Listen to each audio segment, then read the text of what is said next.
અનંત રૂપ વાસવા. પછી કે નિરખને ગગનમાં કોણ ઘૂમી રહ્યો છે, કોણ ઘૂમી રહ્યો છે નિરખને ગગનમાં. આવી એમને વેદાંતની અનુભવની અને વાણી પ્રગટ થઈ. અનુભવની વાણી પ્રગટ થઈ. એમાંની એક વાણી છે. એ વાણી ઉપર આપણે આજે સત્સંગ લઈએ. નાનકડો એવો દોર, સાધારણ અને સિમ્પલ બધાને સમજાય. એટલે નરસિંહ મહેતાના પિતાનું શ્રાદ્ધની આપણે વાત કરી.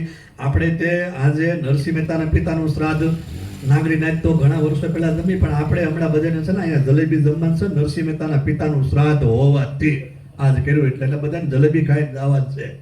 જલેબી ગાંઠિયા યાદ રાખજો, એટલે બેસજો બધા. પછી એને વાણી ફૂટી કે સાંભળ સૈયર સુરત ધરીને આજ અનુપમ મેં દીઠ્યો રે, જે દીઠ્યો તે જોવા સરખો અમૃત પે અતિ મીઠો રે. સાંભળ સૈયર સુરત ધરીને. સુરતા અને નૂરતા વાર્તાલાપ કરે છે. સુરતા અને નૂરતા બે વાર્તાલાપ કરે છે. ઈ વાણી સ્વરૂપે તમને અને મને આ વાત મૂકી. સાંભળ સહિયર, સહિયર એટલે સખી, સહિયર એટલે મિત્ર, સહિયર એટલે બેનપણી. સુરતા નૂરતાને વાર્તાલાપ કરે છે. સાંભળ સહિયર સુરત ધરીને આજ અનુપમ મેં દીઠો રે. સુરતા ધરીને તું કે આમાં સાંભળ, આજ મેં અનુપમ દીઠો રે. બપોરે એક વાત થતી હતી સત્સંગમાં કે સુરત એટલે શું? સુરત બિના કોણ દેખત છે, નહીં રૂપ નહીં રેખા. આ સુરત છે, એ સુરતા એટલે શું? તો હું અને તમે જે કાંઈ ચર્ચા કરી રહ્યા છીએ અને તમે જે કાંઈ શ્રવણથી સાંભળો છો એ માત્ર ઇન્દ્રિયના વિષયનો છે. અને હું જે કાંઈ બોલી રહ્યો છું વાણીથી એ માત્ર શબ્દોની અને મનની સંરચના, સંકલ્પ વિકલ્પની સંરચના છે. નાભિએથી સ્ફુરણ ફૂટે, હૃદયમાં ગાંઠ ગળાય, આજ્ઞા ચક્રમાં એ વાણી થાય અને વૈખરી પ્રગટ બોલાય. આને શબ્દવાણી કહેવામાં આવે. એટલે જે કાંઈ બોલાઈ રહ્યું છે ને જે કાંઈ સમજાઈ રહ્યું છે એ મન બુદ્ધિ અને મન બુદ્ધિનો વિષય છે. તો કીધું કે સાંભળ સહિયર સુરત ધરીને. સાંભળ સહિયર સુરત ધરીને. સુરતા એટલે તમારી અને મારી જન્મો જન્મોની જે નાભીમાં જે આંધળી જે પડેલી છે એવી સુરતા મને અને તમને ખબર નથી. એટલે એ જન્મો જન્મોથી ત્યાં નાભીમાં પડેલી છે. જેને સતાર સાહેબે કીધું હું ત્યાં આંધળી, મારા સદગુરુએ દીધી આંખ, સદગુરુએ મને અંજન આંજ્યું અને મારે મટી ગઈ સર્વ જાગ. આવી સુરતા તમારી અને મારી નાભીમાં જન્મો જન્મોથી પડી છે. પણ એ સુરતા જ્યારે નાભ્યથી પ્રગટ થઈ અને નાભ્યથી થઈને જ્યારે સહસ્ત્રારમાં જ્યારે શબ્દની આરે જ્યારે આત્માની આરે મુલાકાત થાય ત્યારે તમારું ને મારું આ બધું ભ્રમણા ભાંગે એમ છે.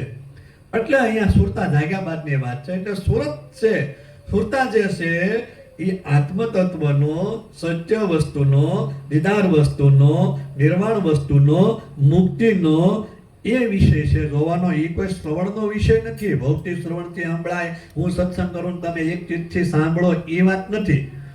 અહીંયા જે વાર્તાલાપ આલે છે નરસિંહ મહેતા એમ કે સાંભળ સહિયર એટલે સાંભળવું એટલે જે હું બોલું છું તમે સાંભળો છો એ નહીં, પણ એને જે જોયું છે જાણ્યું છે એ નૂરતા હારે વાર્તાલાપ કરીને મને અને તમને આ શબ્દ સ્વરૂપે પ્રગટ કરવા માટે કીધું. સાંભળ સહિયર સુરત ધરીને આજ અનુપમ મેં દીઠ્યો રે. અનુપમ, સાંભળ સહિયર સુરત ધરીને આજ અનુપમ મેં દીઠ્યો રે. અનુપમ એટલે જેની કોઈ ઉપમા ન થઈ શકે, જેની કોઈ ઉપમા ન આપી શકે. બધી વસ્તુઓ એની ઉપમા હોય.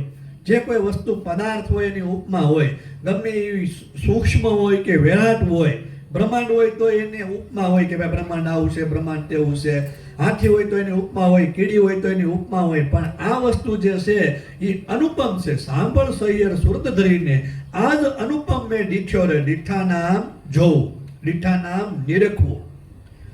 જ્યારે ખીમ સાહેબ, રવિ સાહેબને જ્યારે જ્ઞાન ગોષ્ઠી થઈ ત્યારે પ્રશ્નોત્તરીમાં કહે શબ્દ ખોજ ચેતન કો પકડો, હાથ ગ્રહી બતલાવો, પડે પીઠ પર ગઢ ઘર ભાંગે. ત્યાં ચેતન ક્યાં જીસમો હતો? રવિરામ મહાત્મા એને એમ કહે કે જે કાંઈ છે એ જોવું છે, જાણવું છે. મને તો આમ હાથથી કે મને બતાવો તો હું માનું, હાથ ગ્રહી બદલાવો. અને કબીર સાહેબે પણ દીઠા બાબતમાં કીધું કે સખી પરમ પુરુષ લાગ્યા દેવ મને મીઠા રે. સખી પરમ પુરુષ દેવ લાગ્યા મને મીઠા રે. એના સાહેબ કબીર ગુણ ગાય એ તો મેં નજરે દીઠા રે. દીઠા નામ જોવું. મેં એને આ નજરથી નહીં પણ મેં મારી દિવ્ય ચક્ષુની નજરથી મેં એને દીઠા રે. એમ અહીંયા નરસિંહ મહેતા પણ એમ કે સાંભળ સહિયર સુરત ધરીને આજ અનુપમ મેં દીઠો રે. જે દીઠો તે જોવા સરીખો. જે દીઠો જે મેં જોયો છે પણ એ જોવા સરખો છે, એને જોવાય એવો છે, એને અનુભવાય એવો છે. ઘણા સંતો તથાકથિત બિન અનુભવી છે, એ એમ કે આ દેખાય એવો નથી, આ અનુભવાય એવો છે, પણ હું અનુભવાય એવો છે. તમે કેમ અનુભવી શકો? દ્રષ્ટાંતો આપે કે પ્રાણને તમે જોયો, પ્રાણને માત્ર અનુભવ થાય. હવાને તમે જોઈ, હવાને માત્ર, અરે મૂર્ખ, હવાને જોવાતી ન હોય તો વિજ્ઞાન એમ કેમ કે હવાનો કલર લીલો છે? પ્રાણને જોવાતો ન હોય તો મહાપુરુષો સંતો કેમ એમ કે પ્રાણનો કલર સોનેરી છે, ગુલાબી છે, જાંબલી છે?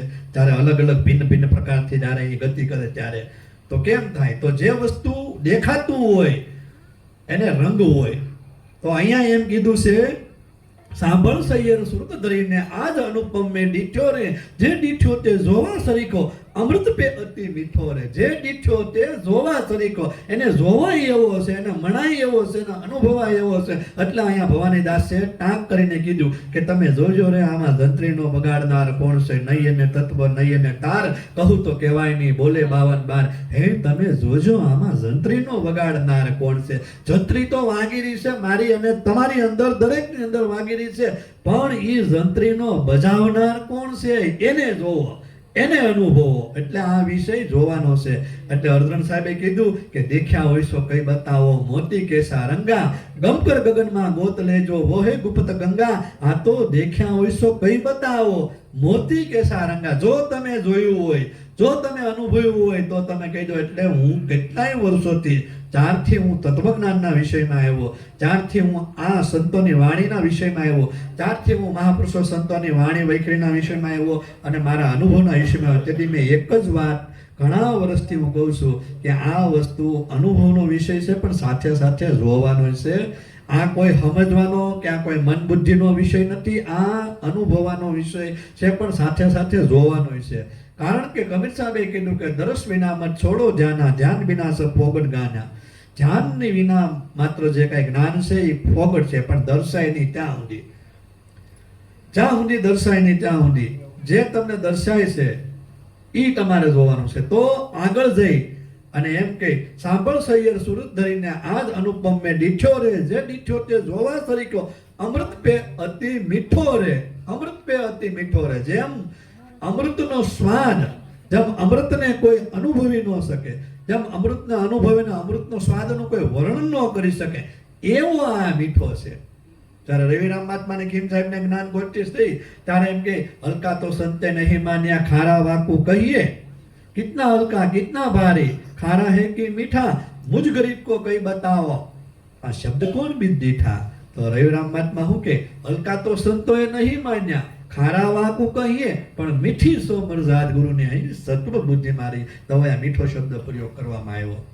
જેમ અમૃત પે અતિ મીઠો રહે, જેમ અમૃતનો તમે સ્વાદ ચાખી લો, એ અમૃતના સ્વાદ કરતા પણ મીઠો છે. આવો પરમ પુરુષ જે દેવ છે, કબીર સાહેબ કે પરમ પુરુષ દેવ લાગ્યા મને મીઠા રે.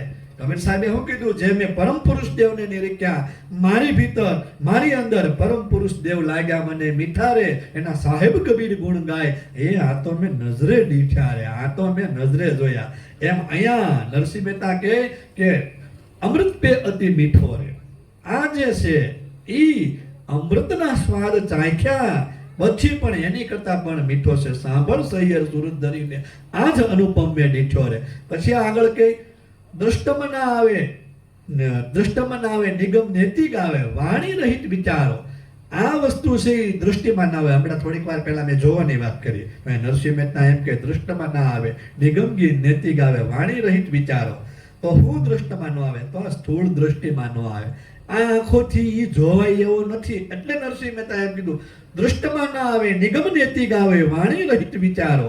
નજરેથી, આ નજરથી જોવાય એવો નથી. ચર્મચક્ષુનો વિષય નથી. હું ઘણીવાર એકને એક દ્રષ્ટાંત આપતો, હું ઘણીવાર એકને એક વાત કરતો હોઉં કે ભગવાન શ્રી કૃષ્ણએ જ્યારે અર્જુનને જ્ઞાન કર્યું, અર્જુનને જ્યારે જ્ઞાન આપ્યું ત્યારે ભગવાને શાસ્ત્ર ગોષ્ઠી, ભગવાને શબ્દ ગોષ્ઠી, ભગવાને યોગની વાત કરી, ધ્યાનની વાત કરી, સાંખ્યની વાત કરી, કર્મની વાત કરી, ભક્તિની વાત કરી, બધા રાજયોગની વાત કરી, ભગવાને તમામ યોગની વાત કરી. અર્જુનને સમજાવવા માટે બધા એંગલ લઈ લીધા, બધા પાસા ફેંકી દીધા, બધું ભગવાને કીધું. પણ અર્જુન માન્યો નહીં. અર્જુન કે એમ નહીં, એમ નહીં, એમ નહીં.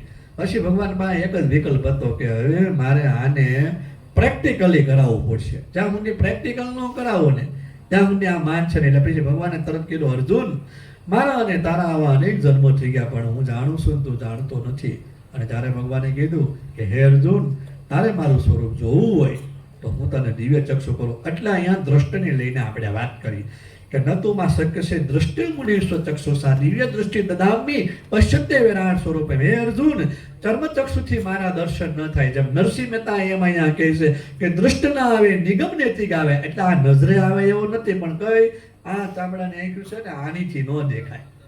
એટલે ઘણાને બધાને આમાં જોવાય કે આમાં કઈ દેખાય છે કરી લે. એટલે પણ ન્યા શું છે, આનીથી શું દેખાય? આનાથી પદાર્થ દેખાય, અને આ પદાર્થની પરની વસ્તુ છે.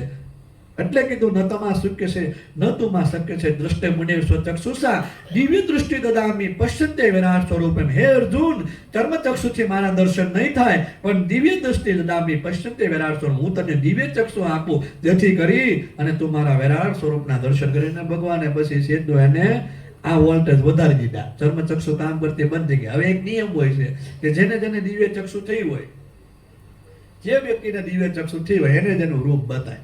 એનો આપણે એક પ્રૂફ લઈએ કે મહાભારતના યુદ્ધમાં 3 વ્યક્તિને દિવ્ય ચક્ષુ થઈ. એક બર્બરિકનું ભગવાન શ્રી કૃષ્ણએ દિવ્ય ચક્ષુ કરી દીધી, એક સંજયનું વેદવ્યાસ ભગવાને દિવ્ય ચક્ષુ કરી દીધી, લાઈવ ટેલિકાસ્ટ જોઈએ કે યુદ્ધ સંજય, અને એક અર્જુનને કરી દે. એટલે અર્જુનને વિરાટ, હવે અર્જુનને વિરાટ સ્વરૂપ બતાણું, એ જ વિરાટ સ્વરૂપ બર્બરિકને બતાણું, અને એ જ વિરાટ સ્વરૂપ સંજયને બતાણું. એટલે જેને જેને દિવ્ય ચક્ષુ થઈ હોય ને એને બતાય, ન થાય ન બતાય. એટલે નરસિંહ મહેતા કીધું દ્રષ્ટ ના આવે નિગમ નેતિક આવે વાણી રહિત વિચારો.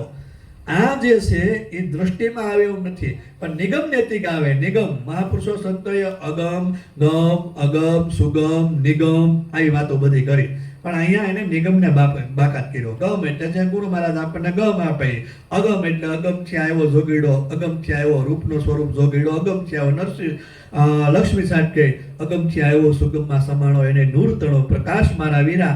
હા બલહારી ઘટ ભીતર બોલે રે નિજ નામના હુવા પ્રકાશા. તમે ઉનકી કરી લો ઓળખાણ મારા વીરા, આ નિજ નામના હુવા પ્રકાશા. એ અગમ.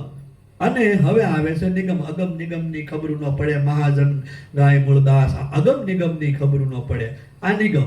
હવે એ નિગમે ના ન આવે, દ્રષ્ટ ના આવે, નિગમ ના આવે. વાણી રહિત વિચારે.